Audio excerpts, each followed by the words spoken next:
Assalamualaikum warahmatullahi wabarakatuh. Innal hamdalillah nahmaduhu wa nasta'inu wastaghfiruh wa na'udzu billahi min syururi anfusina wa min sayyiati a'malina may yahdihillahu fala mudhillalah wa may yudhlil fala hadiyalah. Asyhadu an la ilaha illallah wa asyhadu anna Muhammadan abduhu wa rasuluh. Amma ba'du. Sebelumnya saya ucapkan terima kasih kepada Ibu pemateri yang pertama yaitu Ibu Dr. Siska Lisulistiani dan yang pemateri kedua yaitu kandidat dokter Ibu Popon Sri Susilawati. Insya Allah doakan oleh kami semua Ibu Popon akan segera menyusul Ibu Dr. Siska untuk menjadi dokter ya Bu ya. Sebelum memulai acara kepada pemateri Bu Dr. Siska, sebelumnya saya akan membacakan CV terlebih dahulu dan pada kali ini akan dibagi menjadi 2 sesi. Yang pertama yaitu materi dari Ibu Dr. Siska dan yang kedua materi dari Ibu Popon Sri Susilawati. Untuk kali ini yang akan menyampaikan materi pertama yaitu Ibu Dr. Siska Sulistiani MAG MESY. Sebelumnya izinkan saya untuk membacakan kurikulum vitae beliau terlebih dahulu. Nama beliau Dr. Siska Lisulistiani MAG MESY. Wah, ini gelarnya panjang sekali Bu ya.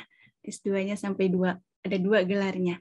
Kemudian tempat dan tanggal lahir beliau di Bandung 26 Juni tahun 1990. Sangat muda sekali tapi sudah banyak prestasi-prestasi yang diraihnya Ibu Dr. Siska. Kemudian jabatan fungsionalnya adalah lektor dan jabatan struktural beliau adalah Sekretaris Prodi Hukum Keluarga Islam Fakultas Syariah Unisba. Dan beliau pun merupakan alumni dari Fakultas Syariah dari program studi hukum keluarga Islam. S2 beliau di UIN Sunan Gunung Jati mengambil 2 prodi ya Bu ya ketika itu. Yang pertama yaitu bidang ilmu hukum Islam dan yang kedua bidang ilmu ekonomi Islam. Beliau lanjut sekolah S3 di Unisba mengambil program studi ilmu hukum dan beliau lulus di tahun 2020 ini. Masih anget-anget ini ya Bu ya, Ibu Dr. Siska ini. Semoga kita semua bisa seperti Ibu Dr. Siska Bu. Amin. Dan banyak lagi pencapaian-pencapaian Bu Dr. Siska ini khususnya di bidang penelitian, publikasi jurnal, dan beliau pun merupakan reviewer jurnal Amwaluna yang dimiliki oleh Fakultas Syariah. Dan jurnal tersebut telah memiliki akreditasi Sinta 2 dan beliau pun merupakan pengelola jurnal di Tahkim Bu ya, di Hukum Prodi Keluarga Islam. Baik Ibu, masih banyak ini pengalaman penulisan artikel Ibu sampai ada 24 Ibu menuliskan artikel banyak ini dan pendampingan lain, pelatihan lainnya. Mungkin lain waktu nanti kita akan sharing dan diskusi dalam materi yang akan Ibu sampaikan. Baik, kepada Ibu Dr. Siska dalam waktu 45 menit, saya silakan. Terima kasih. Baik, terima kasih Ibu Ira selaku moderator yang memandu di sesi pertama acara pendampingan di hari ini. Sebelumnya, Bismillahirrahmanirrahim. Yang terhormat di sini Ibu Dekan ya, yang sedang sakit, kita doakan bersama semoga beliau segera pulih ya dan sehat sedia kala. Ibu Dr. Titin Suprihatin DRA Enhum, kemudian kepada Pengeringan Dekanat, Bapak Wakil Dekan 1, Bapak Dr. Zaini Abdul Malik, Bapak Dr. Sandi Rizky Febriadi, dan Ibu Iva Hanifia Senjati SSI MSI. Alhamdulillah, dan seluruh pimpinan prodi di lingkungan Fakultas Syariah. Alhamdulillahirabbil alamin, hamdan wa syukralillah, asyhadu an la ilaha illallah wa asyhadu anna Muhammadan abduhu wa rasuluh. Allahumma sholli ala Muhammad wa ala alihi wa sahbihi ajmain. Amma ba'du. Alhamdulillah, kepada seluruh peserta yang hadir hari ini, insya Allah kita akan bersama belajar ya, berbicara berkaitan tentang trik ataupun teknis penulisan karya ilmiah, khususnya bagi mahasiswa, gitu, bagi pemula ya. Izinkan sebelumnya saya share screen terlebih dahulu. Ya, sini sudah muncul. Jadi di sini sesuai dengan amanah dari panitia bahwa di awal ini pembuka materi yaitu adalah bagaimana sih trik menulis karya ilmiah khususnya bagi mahasiswa gitu ya, ataupun bagi pemula yang pertama kali terjun gitu ya untuk menulis karya ilmiah dengan segala bentuk rupanya karya ilmiah. Nah, ini biasanya akan ditemui ketika perkuliahan ataupun di lingkungan-lingkungan akademis ya. Mungkin kalau dosen ya, apalagi misalkan dosen yang baru bergabung, ini akan dituntut untuk bisa menulis karya ilmiah apakah berupa jurnal, proceeding dan lain sebagainya. Maka memang kadang ini tuh bentuknya susah-susah gampang dan gampang-gampang susah. Nah, bagaimana ini berkaitan dengan menulis karya ilmiah ya. Kita lanjutkan. Oke. Kita mulai dari pengertian terlebih dahulu. Apa sih gitu ya karya ilmiah? Di sini banyak pengertian sebenarnya di luar sana, baik dari para ahli ataupun dari kamus besar, tapi yang saya ambil di sini adalah karya ilmiah tulisan ataupun laporan tertulis yang menjelaskan mengenai hasil penelitian ataupun kajian dari suatu masalah ya, masalah penelitian itu sendiri. Mungkin masalah penelitian bagi mahasiswa akan diperdalam setidaknya di dalam mata kuliah khusus ya, di setiap bidang ilmu pasti ada mata kuliah metode penelitian. Kadang itu yang sulit ya Bu ya. Nah, bukan itu masalah di sana Bu. betul betul. Nah ini padahal kalau saya menyebutkan nyawa dari penelitian itu sendiri karya ilmiah adalah memang masalah penelitian gitu. Nah ini memang yang perlu didalami ya. Nah jadi dari suatu masalah dengan menggunakan metode penelitian secara sistematis. Oleh karena itu jadi nggak semua masalah hidup gitu ya dijadikan karya ilmiah, nggak punya uang gitu ya.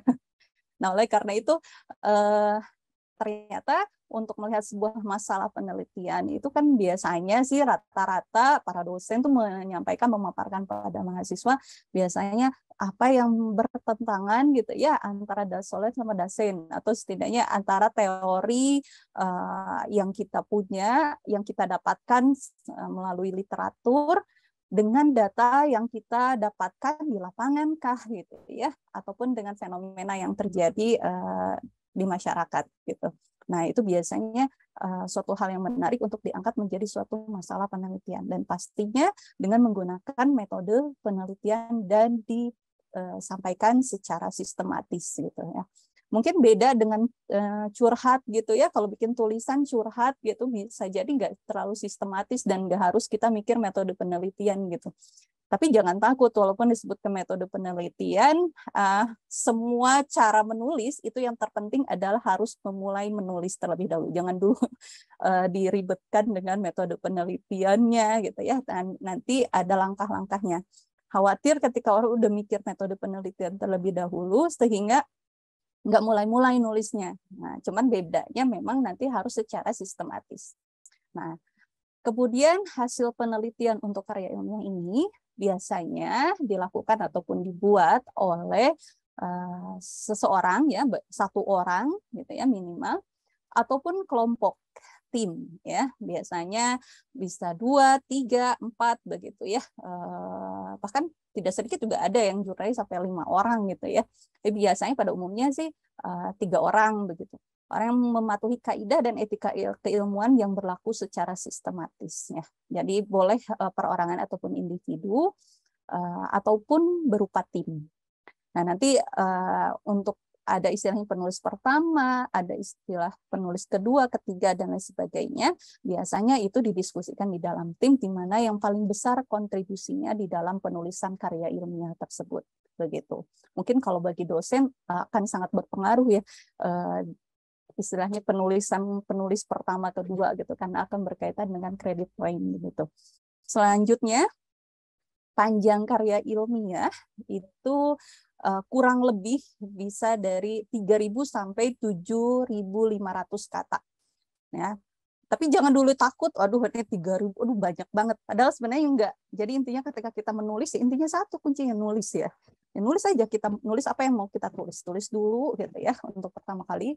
Kemudian nanti lama-lama itu mengalir, kata-kata itu tahu-tahu udah nyampe 5.000 kata gitu ya. Nah, itu kan gampang, tinggal ketika kita menggunakan Word, kita blok, kita ketahui bahwa di bawahnya itu ada keterangan berapa ribu kata yang sudah kita ketik atau sudah kita tulis. Nah, ini nanti akan berkaitan dengan tujuan karya ilmiah itu dibuat. Kemudian ketika misalkan tujuan karya ilmiahnya berkaitan dengan jurnal, biasanya akan menetapkan kriteria tertentu harus sekian ribu kata. Nah, itu yang memang nanti harus disesuaikan. Nah, oke, next selanjutnya. Kadang suka susah memulai di awal, Bu ya, kita itu Nah, betul, dalam menulis itu. Apalagi betul. yang Nah, itu. ilmiah-ilmiah begini. Jadi intinya jangan dulu paranoid ya, jangan dulu takut, jangan dulu aduh ini gimana nih gitu ya. Intinya kita memang harus mulai dari kata penasaran, kenapa ya? Mungkin kita kalau lagi jalan-jalan di pakai kendaraan naik motor gitu kan ya, misalkan naik ojek gitu, kita di jalan sambil ngelamun tuh mikir, ya kenapa ya, misalkan ada pelanggaran lalu lintas misalkan, itu aja bisa jadi masalah penelitian ya. Bisa jadi pelanggaran lalu lintas, kemudian padahal peraturan perundang-undangannya harus apa gitu kan. Ini tapi kok masyarakat tidak mematuhi, itu kan bisa jadi sebuah masalah ya. Nah, memang tapi akan tetapi tidak semua masalah itu bisa dijadikan penelitian, karena harus nanti kita bicara tentang trik penulisan di slide selanjutnya. Nah, selanjutnya di sini tujuan. Biasanya kalau kita nulis karya ilmiah itu tujuannya apa sih? Nah, ini juga penting ya. Jadi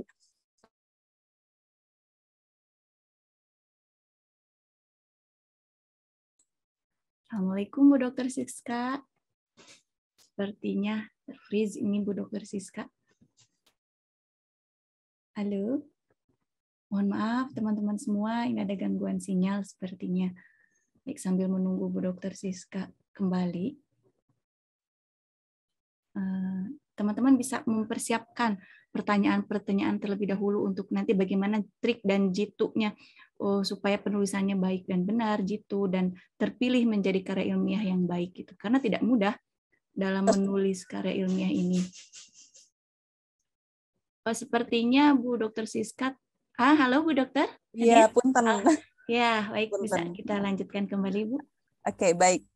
Ya, terima Saya kasih. coba share screen lagi ya. Ya. Nah, baik. Muncul lagi ya. Muncul Bu, sudah. Oke, baik. Mohon maaf, kita balik lagi ke tujuan penelitian atau penulisan karya ilmiah. Biasanya pertama kalau tujuan penulisan karya ilmiah itu dikarenakan tugas kuliah ya. Tugas kuliah, paper, jurnal, dan lain sebagainya gitu ya. Jadi mau tidak mau kalau jadi mahasiswa apalagi dosen ini menjadi suatu hal kewajiban, jadi keahlian yang memang harus diasah terus. Selanjutnya forum ilmiah atau pertemuan-pertemuan ilmiah seperti seminar ya, konferensi, workshop, dan lain sebagainya biasanya memaksa kita gitu ya untuk membuat sebuah karya ilmiah. Kemudian perlombaan ya, tugas akhir ini sudah pasti ya, tugas akhir yaitu berupa skripsi, tesis, ataupun disertasi gitu ya. Nah, jadi ketika mahasiswa sudah terbiasa mulai awalannya itu adalah dari tugas kuliah, seharusnya idealnya ketika tugas akhir sudah tidak lagi kesulitan gitu. Nah, kemudian jurnal ilmiah dan ataupun laporan penelitian ya, laporan penelitian biasanya untuk para dosen ya, hibah-hibah penelitian itu mau tidak mau harus membuat karya ilmiah. Nah, selanjutnya bentuk karya ilmiah. Kalau tadi tujuannya biasanya untuk hal tertentu, akan otomatis kita nggak bisa kalau formatnya kita bikin format proceeding untuk misalkan untuk submit ke jurnal, nggak bisa ya. Oleh karena itu kita harus memahami tadi tujuan kita mau nulis karya ilmiah itu buat apa tujuannya. Oh Bu, saya mau buat tugas kuliah. Oh, tugas kuliah berarti sesuai dengan request dosennya dong. Permintaan dosennya apa? Misalkan hanya bikin makalah biasa. Oh, berarti ya format makalah. Tapi kalau kata dosennya harus buat format jurnal ya, harus disubmit ke website jurnalnya. Nah, berarti harus dengan format jurnal. Nanti bentuknya seperti ini. Jadi ada jurnal ya, ada buku, ada tugas akhir, nanti dia kalau skripsi, tesis, disertasi. Oleh karena itu di setiap kampus pasti di situ ada panduan penulisan skripsi ataupun tesis dan disertasi. juga makalah. Itu makalah tadi contohnya adalah di tugas kuliah. Paper proceeding biasanya seminar ya. Kalau kita ikut seminar untuk presentasi di seminar nasional gitu ya ataupun internasional, biasanya karya yang dipublishnya itu akan berupa proceeding begitu. Kemudian laporan penelitian ya jika mendapatkan hibah-hibah penelitian, kemudian jurnal begitu dan buku. Ini bentuk karya ilmiah. Karena biasanya kalau kita mau nulis karya ilmiah ya harus tahu dulu ini buat apa. Tujuannya mau jadi apa gitu. Oh, saya mau nulis karya ilmiah buat apa? Buat seminar. Oh iya, berarti nanti jadi apa? Jadi proceeding gitu. Atau misalkan saya mau nulis bukan buat seminar, Bu, tapi saya langsung tujuannya adalah untuk bikin jurnal gitu ya. Walaupun nggak ikut event apapun, tapi untuk submit ke jurnal. Oh, berarti ikut ke format jurnal gitu ya. Supaya nanti kerjanya nggak 2 kali. Ya.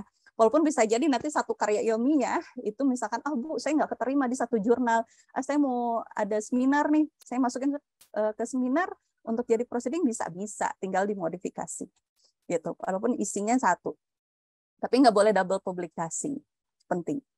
Oke, itu berkaitan dengan bentuk karya ilmiah ya. Jadi sekali lagi saya ingatkan, jadi ketika kita menulis karya ilmiah harus tentukan tujuannya buat apa, nanti jadinya bentuknya apa gitu. Nah, kita masuk ke dalam strukturnya. Struktur karya ilmiah di sini ada pendahuluan ya.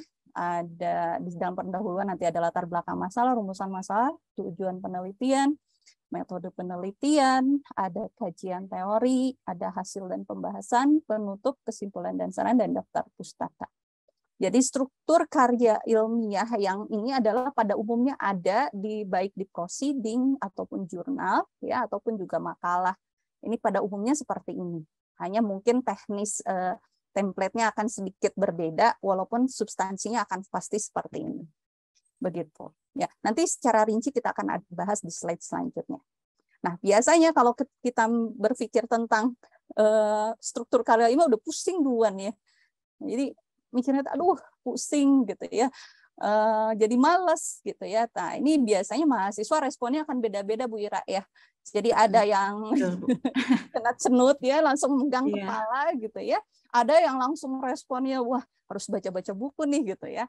Ada yang seperti itu, langsung ada yang ketak-ketik, ada yang nyatet-nyatet gitu. Itu beda-beda. Ada yang nanti aja deh, skripsinya masih lama gitu ya. Nah, yang terpenting adalah kita harus memulai, karena memang kebanyakan adalah yang terbesar kesulitan itu memulai. Ya, intinya harus mulai dari sekarang. Nggak bisa kalau mau skripsi harus nggak bisa ngedadak di semester 7 baru nyiapin gitu. Biasanya saya sarankan kalau ke mahasiswa kalau mau rencananya lulus tepat waktu, setidaknya itu di pertengahan semester sudah mulai Sundana mengawahan gitu ya, udah mulainya udah mulai pemanasan ya, Bu, ya? Iya betul, untuk cari masalah penelitian, karena kalau biasanya mendadak di akhir itu biasanya jadi nampak kayak habis gitu masalah penelitian ataupun bahan penelitian itu. Nah, jadi memang harus mulai dari sekarang gitu. Oke, selanjutnya. Jadi kalau pusing kayak gitu mulainya gimana nih Bu gitu ya. Maka mulainya pertama di sini kita tentukan topik yang kita minati. Nggak bisa, kalau kita nggak minat akan sulit ya. Jadi memang motivasinya terbesar itu kan harus dari diri kita sendiri. Kita harus menentukan topiknya apa nih yang kita suka, yang kita minati, gitu ya, dan relevan dengan keilmuan kita. Misalkan kalau saya senang misalkan tentang masalah-masalah yang di bidang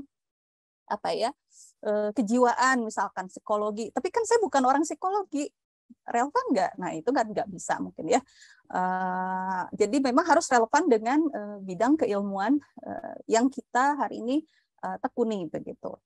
Jadi pertama harus minat, tapi nggak hanya sekedar minat, karena bisa jadi kalau bicara minat semua hal bisa kita garap, akhirnya jadi nggak fokus.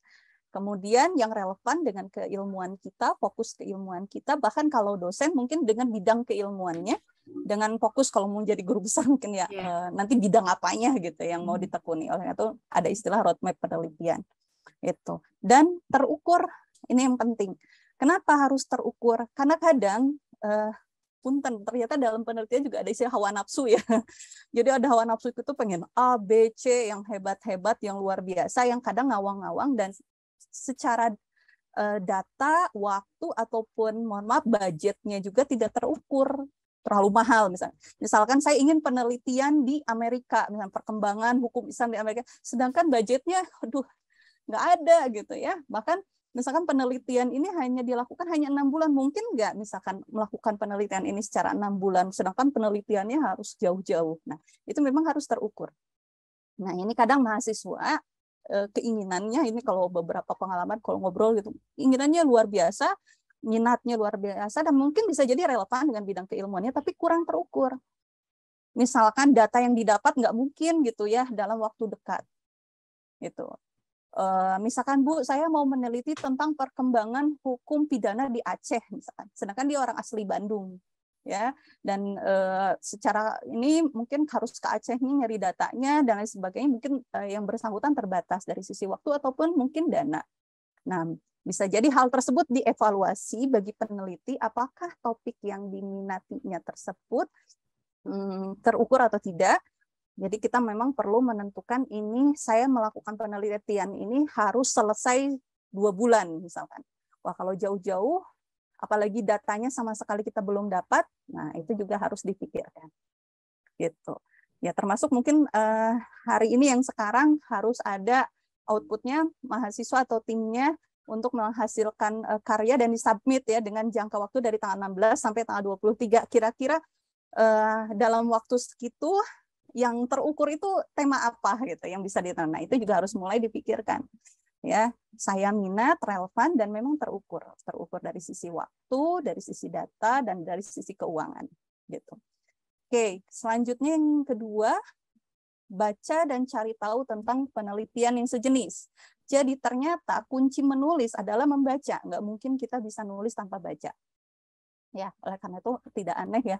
Jadi kalau Allah memberikan wahyu pertama itu adalah pada Rasulullah SAW gitu, Iqra al-alaq kita ayat 1 gitu. Jadi Iqra harus baca. Ternyata harusnya ya memang orang yang paling banyak baca itu orang Islam seharusnya ya, idealnya demikian. Nah, di sini memang baca itu otomatis ketika kita membiasakan membaca, jadi topik-topik tadi yang kita minta akan lebih banyak gitu ya.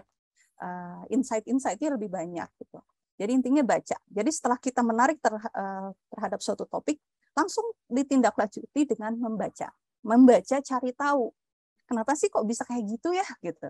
Jadi jangan hanya membuat asumsi-asumsi pribadi, tapi asumsi pertama mungkin asumsi pertama itu yang kita tamankan di lapangan data ini, kenapa seperti ini topiknya, maka kita harus ditindaklanjuti dengan baca. Baca apa? Cari tahu hari ini mungkin dengan kemudahan akses internet ya, kita tinggal duduk di rumah atau di meja belajarnya, kerjanya hanya klik ya Google gitu ya, kita langsung dapat semua informasi. Wabil khusus adalah jurnal ya. Jurnal ilmiah, artikel, proceeding, ataupun misalkan kalau berkaitan dengan data BPS, data Bapenas dan lain-lain, itu bisa kita dapatkan hanya dengan duduk manis istilahnya ya. Kecuali kalau untuk data-data lapangan lain yang memang harus direct langsung ke lapangan, itu memang hal lain gitu ya. Nah, itu harus dibaca dan cari tahu. Biasanya kalau yang mahasiswa datang konsultasi, biasanya saya tanya, kamu udah baca berapa jurnal gitu kan? Biasanya kalau belum ya nggak akan bisa dapat masalah penelitian ataupun bahan karya tulis ilmiah kalau belum baca ya. Baca, jangan baca yang lain tapi baca yang topik yang kita minati untuk menjadi karya ilmiah. Jadi kalau misalkan contohnya kalau di HKI misalkan berkaitan dengan pencatatan perkawinan, oh saya senang dengan pencatatan perkawinan gitu ya. Kira-kira ada apa nih dengan pencatatan perkawinan? Berarti langsung ditindaklanjuti dengan membaca jurnal-jurnal berkaitan dengan pencatatan perkawinan. Apa sih? Gitu ya, apa saja jurnal dan buku yang berkaitan. Mungkin kalau di bidang ilmu misalkan di ekonomi berkaitan apa, misalkan ekonomi mikro dan makronya, misalkan saya senang dengan ini, maka dicari jurnal yang berkaitan.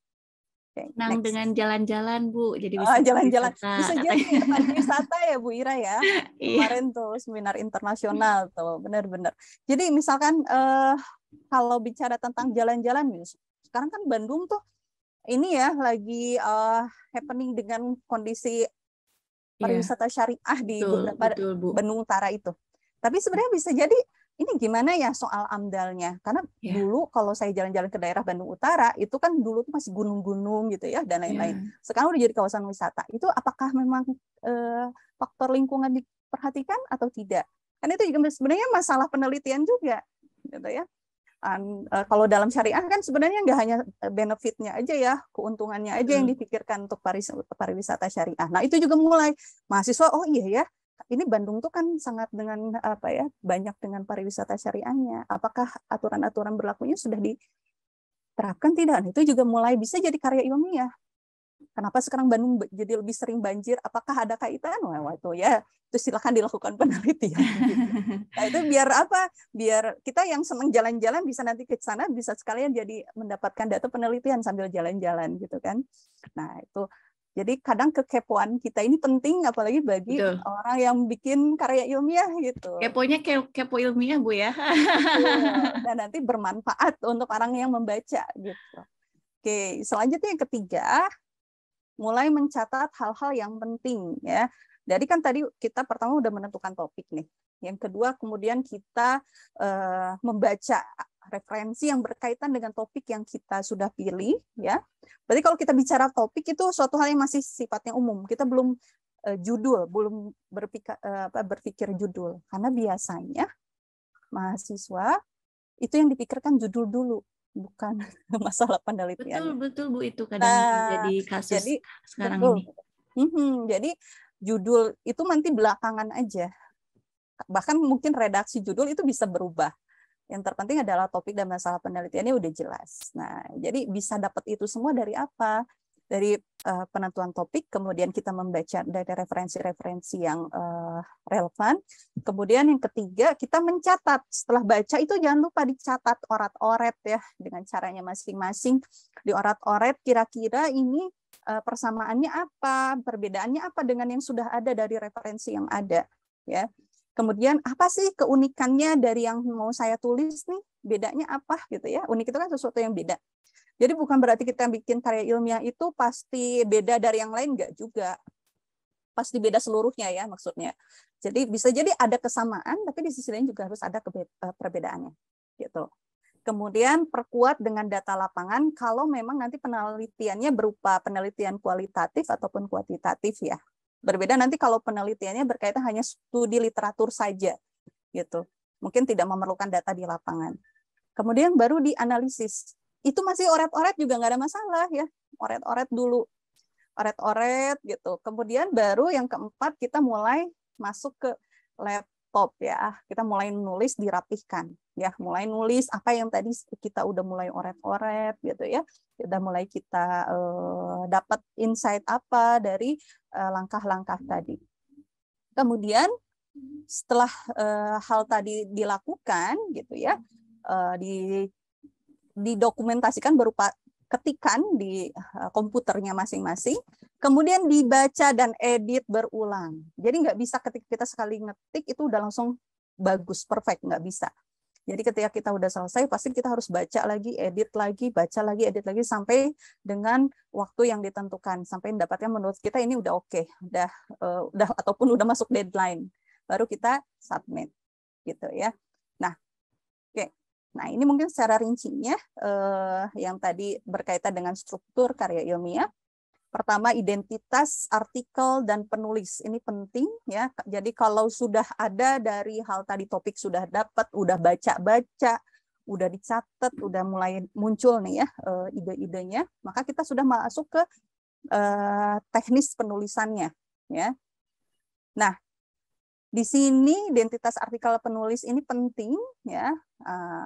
Setelah kita dapat oretan, nanti kita dapat redaksi judul yang sudah kita tentukan ya. Tulis judul dengan menarik, biasanya mulai dari 5 redaksi kata, 5 sampai 12 kata.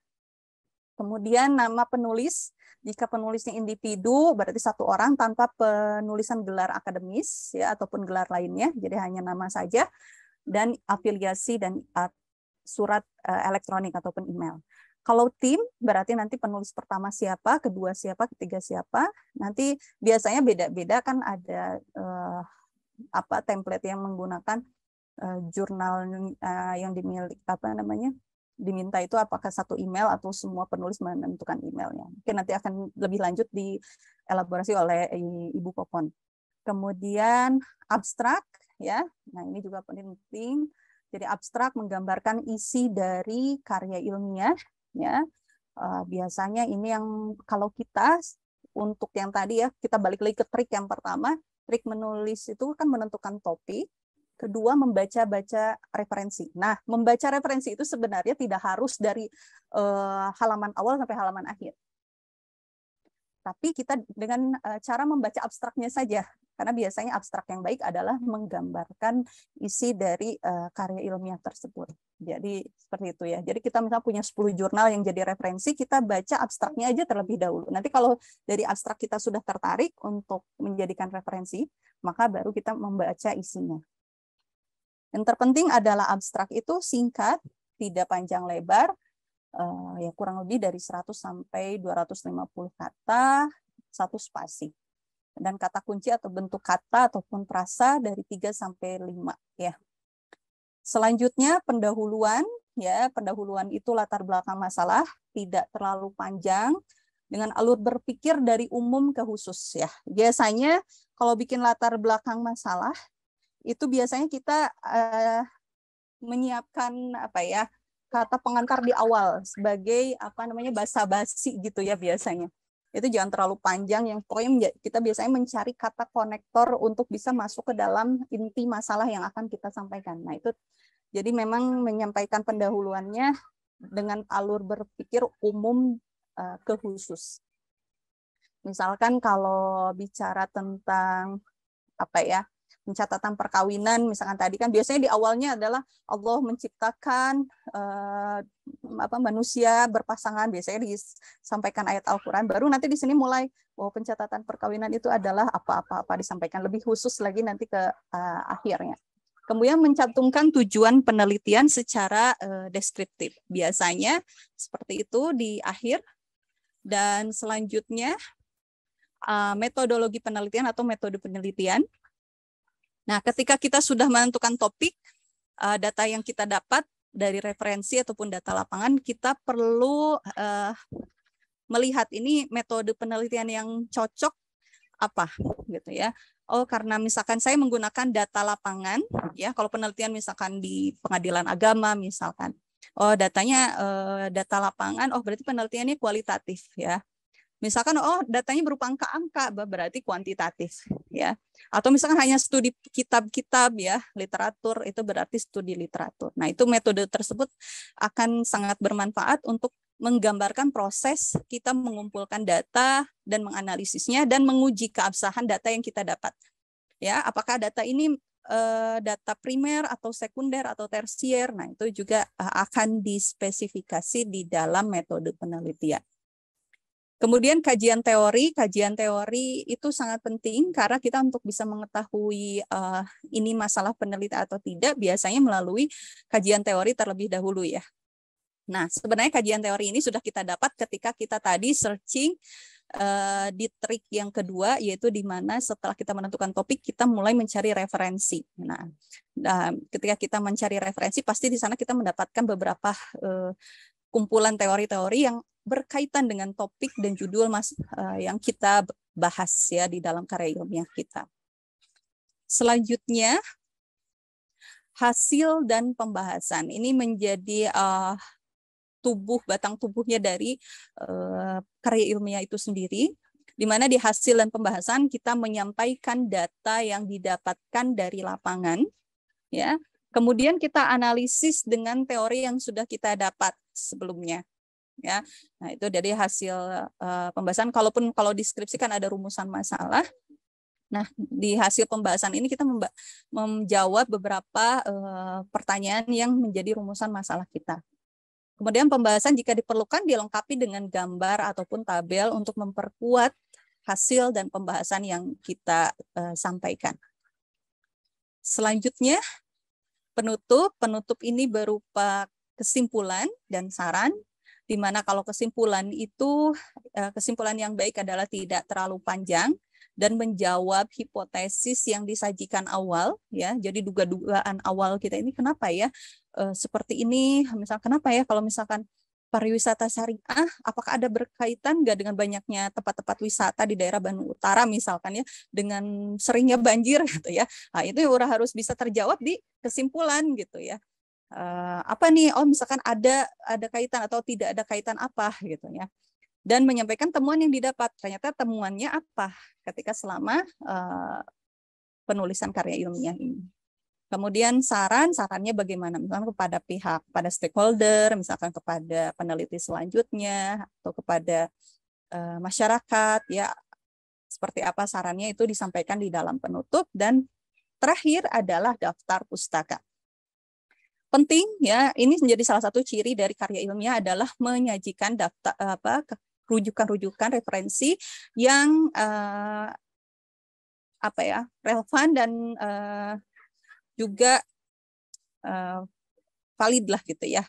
Nah, jurnal ilmiah ini di dalam daftar pustaka jadi hanya rujukan yang digunakan di dalam karya ilmiah ini yang disampaikan di daftar pustaka. Kadang karena gini, kalau karya ilmiah kadang dia cuma ngutipnya sebenarnya cuma 1-2 buku, tapi di daftar pustakanya sampai ada 20 gitu. Nah, itu jangan sampai. Jadi kalau di dalam batang tubuh tulisannya itu sitasi atau mengambil referensi 10 ya di daftar pustaka itu ya 10. Nah, diusahakan jurnal ilmiah itu 80% dari seluruh daftar pustaka diusahakan ya. Karena hari ini untuk jurnal ilmiah itu sangat mudah diakses, banyak yang gratis ya, open access. Jadi insya Allah tidak ada alasan sebenarnya untuk tidak menggunakan jurnal ilmiah sebanyak 80% ini, baik nasional ataupun internasional. Kemudian jurnal dan buku terbit, kalaupun menggunakan buku, kalau bisa terbitan 10 tahun terakhir. Tapi memang mungkin ada catatan tersendiri kalau bidang hukum ya, karena banyak penulis-penulis sarjana-sarjana hukum ataupun kitab-kitab turos ya, itu rata-rata adalah terbitan jadul, bahkan semakin jadul semakin bagus ya. Nah, itu mungkin catatan tersendiri ya, mungkin bagi kayak mengutip kitab gitu ya. Berkaitan dengan daftar pustaka. Oke. Sebelumnya di sini, sebelum kita tutup, kita juga harus mengetahui kenapa sih kita harus nulis gitu ya. Biasanya ada alasan motivasi lain adalah preferensi materi ya. Kalau dosen pengen naik jabatan gitu ya, jabatan fungsionalnya, pengen naik, pengen jadi profesor dan lain-lain. Ataupun kalau mahasiswa ya ingin lulus kuliah gitu ya. Ingin lulus kuliah dan misalkan pengen kuliah S2 dan lain-lain, ataupun ingin dapat beasiswa gitu ya. Biasanya ada beberapa beasiswa yang mensyaratkan untuk membuat karya ilmiah. Kemudian ada lain yang punya preferensi hobi gitu ya, saya mah senang aja nulis gitu. Maka tidak sedikit ada yang sampai kemarin itu yang mencetak rekor muri menulis jurnal sekian ratus kopus gitu ya. Itu bisa jadi bukan hanya sekedar materi, preferensi hobi, emang senang aja nulis gitu. Ada yang hobi gitu ya, senang menulis. Bahkan tidak sedikit juga ada yang menulis itu adalah bagian daripada self healing therapy. Jadi bagian daripada ini ya, mungkin kalau tidak hanya karya ilmiah tapi menulis yang lain itu bisa menjadi bagian daripada self healing. Dan yang terakhir, kalau kita sebagai muslim, kita menilai bahwa menulis ini adalah bagian daripada investasi dunia akhirat. Karena ilmu yang bermanfaat itu hanya tidak sekedar yang kita sampaikan saja, juga terdokumentasi dalam karya-karya kita, baik berupa jurnal, buku, dan lain sebagainya, sehingga bisa terus dibaca oleh banyak orang dan bermanfaat. Begitu, itu sesuai dengan hadis Nabi yang diriwayatkan dari hadis Muslim, gitu ya. Oke. Penting ini juga sebelum terakhir ya dikuasai oleh semua para penulis karya ilmiah adalah software-software yang berkaitan dengan penulisan karya ilmiah ya. Di antaranya adalah software bahasa ya, Grammarly atau minimal Google Translate ya, minimal itu. Kemudian software cek plagiasi ya, Turnitin dan lain sebagainya. Karena biasanya sudah mulai diterapkan untuk jurnal tertentu, misalkan minimal 25% cek plagiasinya dan lain sebagainya. Jadi sebelum kita mensubmit ya minimal kita jaga-jaga mencek sendiri gitu ya. seberapa besar cek plagiarisme tadi yang kita dari karya kita. Kemudian Mendeley, Zotero, Google Scholar ini membantu kita untuk mencari referensi di trik tadi yang kedua.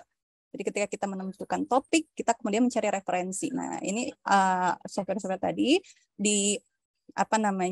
diperlukan untuk bisa mempermudah kita dalam menulis karya ilmiah. Jadi insya Allah dengan segala kemudahan yang ada di hari ini, mudah-mudahan membuat kita semakin produktif, baik mahasiswa maupun dosen ataupun semua yang memang memerlukan untuk menulis karya ilmiah. Oke, jadi harus mulai apa? Mulai dari baca, kemudian menulis. Begitu. Wallahu a'lam bishawab. Assalamualaikum warahmatullahi wabarakatuh. Waalaikumsalam warahmatullahi wabarakatuh.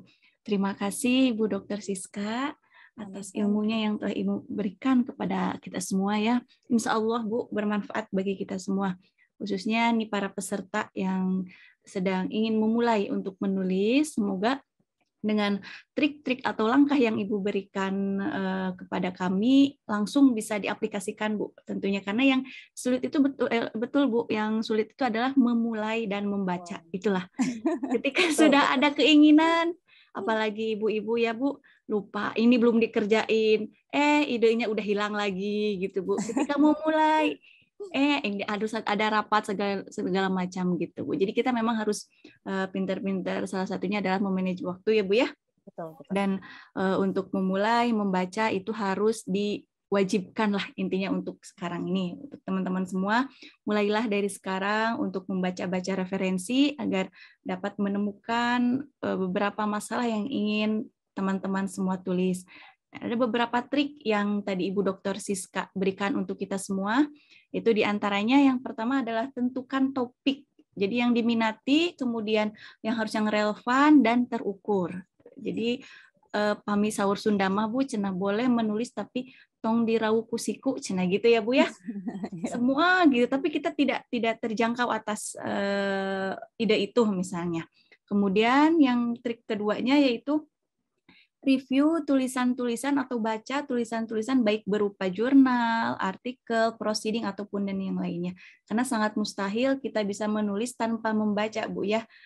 Anak-anak atau bahkan saya sendiri pun keinginannya tuh ingin langsung menulis aja Bu. Entah dari mana referensinya, apa tidak lain, karena kita malas untuk membaca tulisan orang lain apalagi yang sifatnya deskripsi ya Bu ya. Jadi jenuh gitu, mungkin itulah kejenuhan dalam membaca. Tapi itu harus kita hilangkan supaya kita dapat memulai untuk menulis. Dan selanjutnya itu ketika telah menentukan topik, review tulisan dan membaca dengan baik, maka mulailah mencatat hal-hal yang penting. Atau mungkin bisa kita buatkan matriks ya Bu ya, untuk memudahkan dalam penulisan di latar belakang masalah. Kita buatkan matrik-matrik dari bacaan-bacaan yang telah kita baca, sehingga kita tidak lupa referensi ini dari mana. Mungkin seperti itu Bu ya. Kita buatkan matrik dan hasilnya itu kita tuliskan dari baca dari hasil abstrak.